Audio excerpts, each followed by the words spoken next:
Hey guys, and welcome to a brand new video here on FPL Now. Today we're going to be going over some knee-jerk reactions for game week 21. So if you're excited for the video, drop a like down below. Let me know how you're currently doing in game week 20. Subscribe if you're brand new, and let's get into the video. So, starting things off, before we get into the knee-jerk reactions for game week 21, I'm just going to go over how I'm currently doing in game week 20. I'm sitting on 48 points at the moment with a game week rank of 3.2 million. I didn't take any hits this week or anything like that, but it is another red arrow. Unfortunately, it's just players like Ødegaard and Saka and stuff that's just really hurting my rank, and Mitrovic missing another penalty, which is just so infuriating because the whole time I've owned Mitrovic, he's scored one goal, but also got a yellow card that game and got, obviously, not sent off, but he wasn't allowed to play the other game in the double game week. And then he's missed 2 penalties for me, and he's also picked up, like, multiple injuries for me. I've never had him when he's got an absolute haul. I've only owned him in the weeks where he's disappointed me. But Kepa came through like an absolute champ, though, getting a massive 10 points. I'm really happy I didn't get rid of Kepa this week. And a lot of people did, and I think they are going to be a bit annoyed that they did that because, yeah, Kepa bringing 10 points home was very nice. Trippier getting 9 again. I feel like it's just a given at this point that Trippier is just going to get 9 points every week. You may as well just start on a 9-point game week every single week if you own Trippier. It's just stupid how many times he's getting 3 bonus. Cancelo actually started, which I was really happy about because I wasn't like sure if I'd made the right decision by not getting rid of him, but at the same time I didn't think they were going to keep a clean sheet either of these games, and again they didn't against United. Again, that second goal, well, the first goal, very controversial. I feel like every person in the world that isn't a United fan will be like, yeah, that shouldn't have stood, because he clearly he's clearly like interrupting the defense and stuff, Rashford. But either way, it stood. And yeah, Cancelo came away with 1 point. Whether he starts the Spurs game or not, I'm not sure. I didn't actually watch the Manchester game, so I didn't actually see how bad Cancelo was, if he was, or if he was decent. So I'm not sure if he'll start in the next game. We'll have to wait and see. And then, yeah, Shaw picking up 2 points as well. So the defense not that bad in terms of, like, the whole of it. Like, Kepa getting me 10 and Trippier getting me 9, and then, I guess, Cancelo and Shaw. But all United defenders and all City defenders blank this week, so it wasn't like a massive thing. Midfield, Rashford getting 10, De Bruyne getting 5. De Bruyne finally getting a return, and also it was on 1 bonus like the whole game as well until like the very last second. It was really annoying missing out on that 1 point, which again would have really helped because I think I'm like 1 point off my safety score on like live FPL, so that actually would have really helped. And then Almiron getting 3. I'm not really worried about Almiron. I think he's still okay. If his minutes start like dropping quite a bit, then that's when I'll probably start getting thinking about getting rid of him. And then Martinelli getting 2 points as well. Did pick up a yellow card, which was a bit annoying. But did get the clean sheet point, so still finished on 2. Mitrovic, penalty miss. Again, it's not worth getting rid of him because he's not a terrible like asset to have. It's just really annoying when Tony's banging in goals every single week, which was, again, an interesting penalty decision for Brentford. And then, yeah, Mitrovic's penalty bloody goes in, but of course touches it twice. It's just, you can't get unlucky in that one. It's so infuriating. And then Kane was my transfer for Darwin this week, who picked up 2 points. Again, he could have scored in the Arsenal game. He does love scoring against Arsenal, but I think Arsenal they're just different gravy this year. They're just ridiculous. Like, I definitely think they're going to be winning the league. That game against United is massive. If they pick up 3 points in that game, they've obviously got the City game as well in a couple of weeks. But yeah, if they pick up enough points from those 2 fixtures, I think it's theirs to lose. I mean, I think it's already theirs to lose. And then Haaland getting 4 points as well. Well, 2 points, but it was on my captain. A lot of people triple captained in this week. We won't know if it's a bad decision yet until the Spurs game. Spurs didn't look amazing against Arsenal, so there could be a couple of goals in that game, hopefully for De Bruyne. But yeah, seeing how many people actually triple captain Haaland, I actually really want him to blank in that game, and instead De Bruyne getting all the points. And then on the bench, Ben White getting me another 8 points. Like, I've benched White so many times, he's just getting points after points after points, and bonus points as well. And it's really annoying. I didn't think they were going to keep a clean sheet away at Spurs, but Arsenal just did. And yeah, he got 8 points as well. So yeah, if you played Ben White this week, then fair play to you, because that was a really good decision. And then yeah, Pereira getting me 2, Patterson obviously getting 0, and then Ward getting 2. I actually got the Forest score completely correct. I think in my last video I said I'm going to play Kepa over Ward because I said that we're really good at home at the City Ground. We're unbeaten in like the last 5 games in all competitions.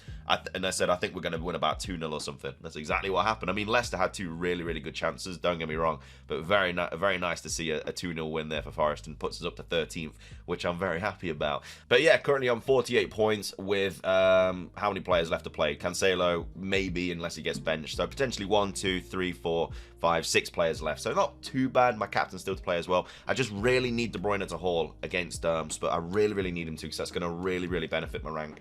But anyway, let's move on to the most transferred in and out players for Game Week 21. And top of the list is Tony.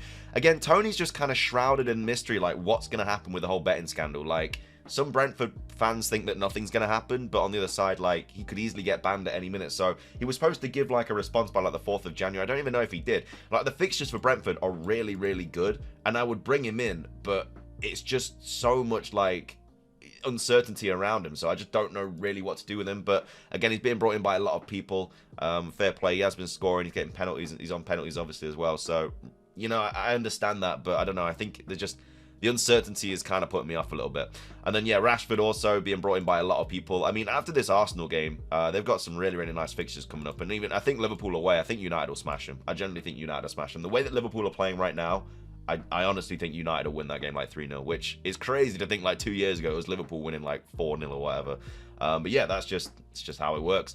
So yeah, Rashford, I think everyone needs to bring him in. For his price, he's easily like one of the best players you can have in the game right now.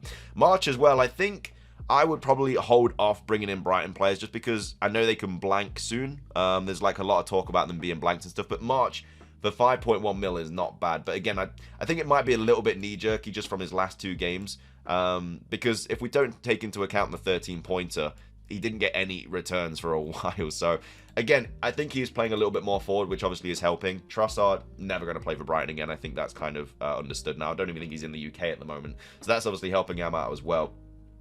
So yeah, he could be a good option, but I think rolling the transfer this week is just the thing to do for everyone, because there's going to be a lot of doubles announced, I think, before Game Week 22. And so you kind of want 2 free transfers going into Game Week 22, in my opinion. So as much as I want to get rid of like Cancelo this week as well and stuff like that, I'm not going to do it. I'm just going to roll and just hope, unless I get like a massive injury in one of the games midweek, which I have to sort out. Then yeah, I think we're just going to roll and have 2. I think 2 free transfers for Game Week 22 is absolutely massive.